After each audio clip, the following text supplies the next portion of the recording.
Cine Recap PH. Ang pelikulang ibabahagi ko ngayon ay patungkol sa tumatandang asasin na buong buhay niya ay pumatay ng mga salot sa lipunan, ngunit ang anak ng isa sa kanyang naging target ay hinanap siya para gumanti. Ang pelikulang ito ay ang South Korean action thriller film na ipinalabas 2025 na pinamagatang The Old Woman with the Knife. Bago tayo magpatuloy, paki-like ang video at mag-subscribe na din sa channel na ito. Maraming salamat. Taong 1975, isang babae ang naglalakad sa gitna ng malamig na nyebe, bigla na lang itong nawala ng malay pero isang sasakyan ang hinintuan ito para tulungan. Dinala siya ng lalaking tumulong na si Ryu na nagmamay-ari ng isang kainan, mabait din ang asawa nito kung saan binigyan ng dalaga ng matutuluyan at trabaho bilang katulong, dahil madalas wala si Ryu para magtrabaho bilang isang pest control. Ngunit isang gabi pinasok ang dalaga ng sundalong Amerikano sa kainan at pinagtangka ang pagsamantalahan, nagulpi ang dalaga pero nagawa nitong makalaban at napatay ang sundalo sa kanyang mga kamay. Inabutan ni Ryu ang pangyayari na ikinatakot ng dalagang papaalisin ito roon, pinakalma lang siya ni Ryu dahil ipinagtanggol lang nito ang sarili at pinangalanan siyang Fingernails kung saan isa talagang assassin si Ryu ng isang organisasyon na ang layunin ay tanggalin ang mga salot sa lipunan. Pinagtakpan niya ang krimen ng dalaga at sinanay upang sundan ang kanyang mga yapak bilang isang assassin, ngunit sa kasamaang palad pinatay ang mag-ina ni Ryu ng isang gang na kanyang nakalaban. Sumugod si Ryu sa kuta ng mga kaaway upang ipaghiganti ang asawa at anak subalit napakarami ng mga ito. Sumunod ang dalaga para tulungan si Ryu kung saan napatay nito ang mga natitirang gang ngunit tuluyan ang binawian ng kanyang guro, at nangakong hindi makikipag-ugnayan kahit kanino matapos masaksihan ang nangyari sa pamilya ni Ryu. Dekada ang lumipas, isang lalaking walang modo ang nang bastos sa loob ng isang pampublikong tren, sa malapit naroon ang assassin na si Fingernails bilang ito pala ang kanyang kontrata at tahimik na tinapos ang lalaki sa pamamagitan ng lason, ngunit nang dahil sa kanyang edad hindi na maganda ang kondisyon nito sa mga kamay. Ang organisasyon ng mga assassin ngayon ay pinapatakbo ni Sun ang manager kasama ang sekretarya na si Cho Yap. Ngunit binabago ni Sun ang panuntunan ng mga assassin na ang kanilang mga dapat tinatrabaho lang ay sugpuin lang ang salot sa lipunan. Samantala, tinupad ni Fingernail ang pangako na hindi mag-aasawa, tumanda siya lang mag-isa na malungkot ang buhay at umiikot lang sa pagpatay. Mayroon siyang iniligtas na asong gala at dinala niya ang aso sa veterinaryo upang ipasuri. Pinayuhan siya ng doktor na sikang na ipaalaga na lang ang aso sa iba kung hindi niya rin maalagaan ang tama. Sa ibang bahagi ng istorya, isang lalaking binata ang dinukot ng sindikatong nangunguha ng laman loob ng tao. Inakala ng mga itong kikita sila ng malaki sa kanya pero nagpanggap lang pala ang lalaki kung saan hindi pala ito pangkaraniwan dahil isa din siyang assassin na sinadyang maging biktima upang pabagsakin ang masama nilang gawain. Pag-alis nito sa lugar binuntutan siya ni Sun na nagbabantay sa labas, ngunit nakaramdam ang lalaki saka kinumprante nito si Sun sa hinihinalang galaw. Kilala pala siya nito at balak kunin para sumapi sa kanyang samahan ng mga assassin. Isang umaga bumisita si Fingernails sa opisina at may nakitang babaeng nagwawala sa labas na umagaw sa kanyang atensyon. Hinayaan niya na ito at dumiretso na sa loob kung saan mataas ang respeto ng lahat ng mga assassin sa kanya bilang isang alamat at kinilala na sa tawag na Godmother. Naroon naman ang lalaking kilala sa tawag na bullfighter na kinakausap ng manager upang kumbinsihin na sumama sa kanila. Ngunit nagmamatigas ito at nagbanta kay Sun pero napilitan siyang sumuko nang may nakatutok na sa kanya na gawa ng Godmother. Samantala, isang babae ang binibiktima ang mga matatanda upang pagnakawan.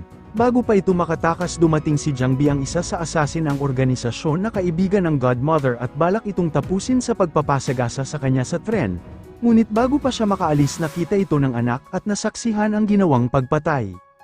Nasa batas ng organisasyon na walang dapat saksi sa kanilang mga ginagawa, bilang parusa pinapadispatcha si Jang Bi ng organisasyon at ang Godmother ang nagpresenta na gagawa.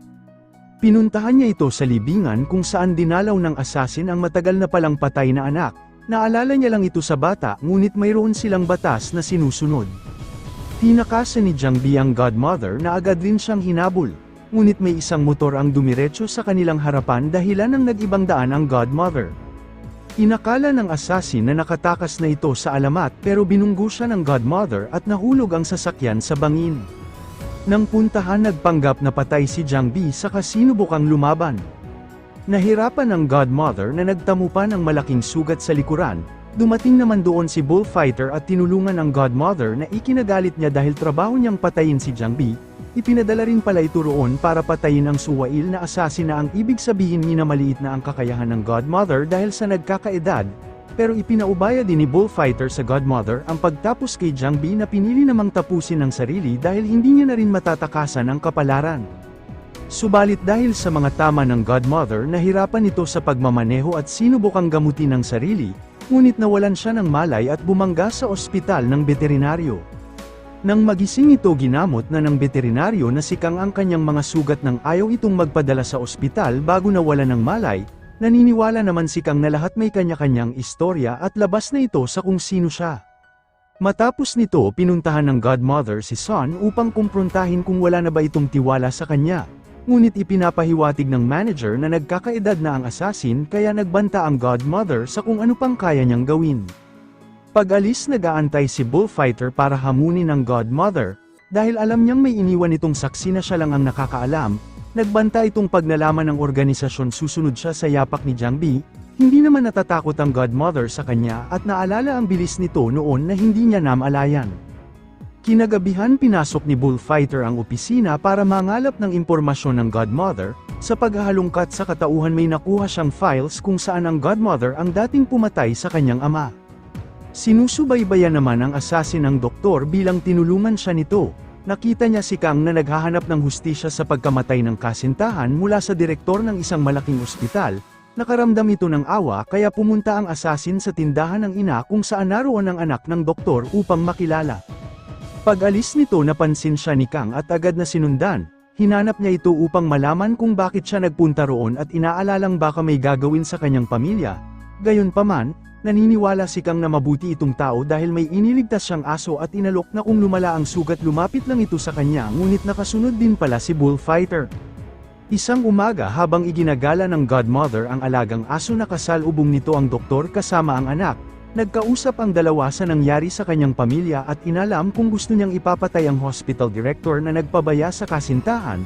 Hindi sumagot si Kang sa halip inanyayahan ng ang Godmother na sumama sa kanilang kumain. Ngunit may pahiwatig na may nakasubaybay sa kanila. Sa ospital, nagpunta roon si Bullfighter na nagbabanta sa doktor mula sa tinulungan niyang tao na hindi niya dapat ginawa. Nang may balak gawin ng assassin may dumating na pasyente kaya hindi nito nagawa ang pinaplano. Kalaunan ng balikan ng Godmother ang tindahan ng maglola nakita niya si Bullfighter roon, pinigilan niya ang assassin sa binabalak at nagpahayag na magreretero na siya sa organisasyon para sa kaligtasan ng mag-ama. Pero hindi pumayag ang assassin at nagbanta sa Godmother.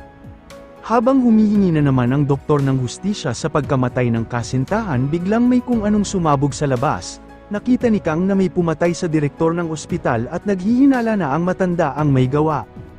Personal namang pinuntahan ng manager ang Godmother para sa isang kontrata. Napatayin ng doktor na si Kang at sa kanya ipinapagawa. Pinuntahan nito ang sekretarya upang alamin ang dahilan na sinusubukan pang lumaban pero hinayaan siya ng Godmother, kaya kahit bawal inamin ito na may nagpakilalang anak ng direktor ng ospital ang gumawa ng kontrata, para patayin si Kang na itinuturong pumatay sa kanyang ina na nakahandang magbayad ng malaki, ngunit naghihinala si Cho Yap dahil peke ang suot nitong relo subalit tinanggap pa rin ng manager ang kontrata para sa pera.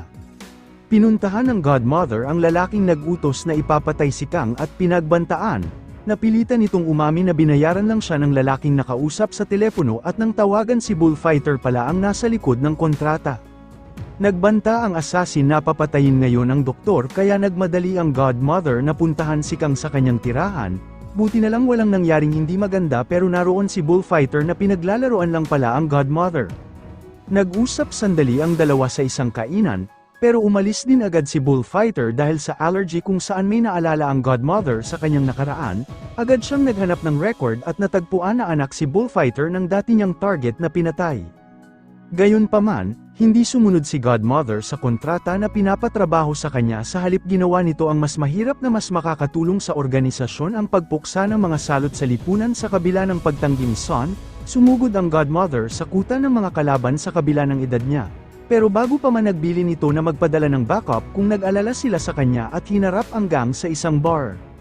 Nang magkaroon ng pagkakataon tumawag ang Godmother para magpadala ng tulong, ngunit tumanggi si Sun dahil ayaw niyang ipahamak si Bullfighter, buti na lang nakikinig si Choyop sa pag-uusap ng dalawa.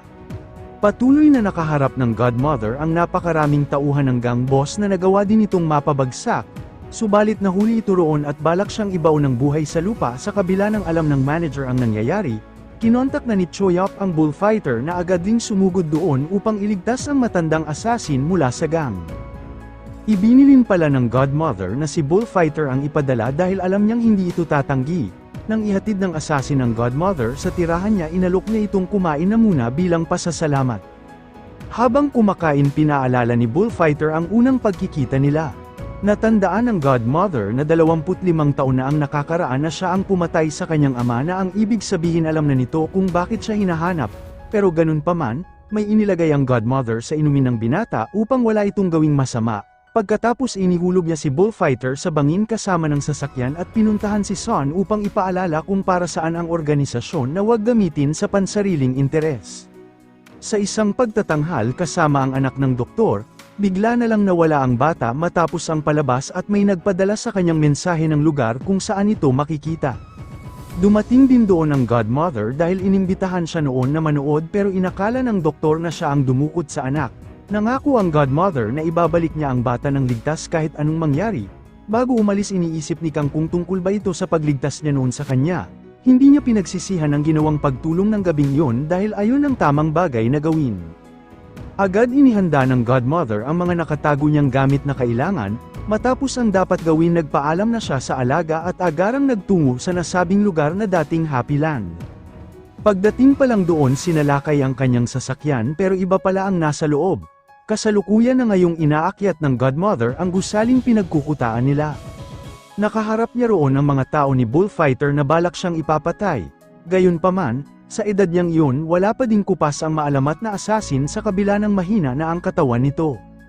Di nagtagal, nakaharap niya rin si Bullfighter, dala-dala ang batang bihag, nagawang makalaban ng Godmother, pero napilitan siyang sumuko para sa kaligtasan ng bata na ikinagalit ng assassin dahil nakahanda itong gawin ang lahat para sa bata.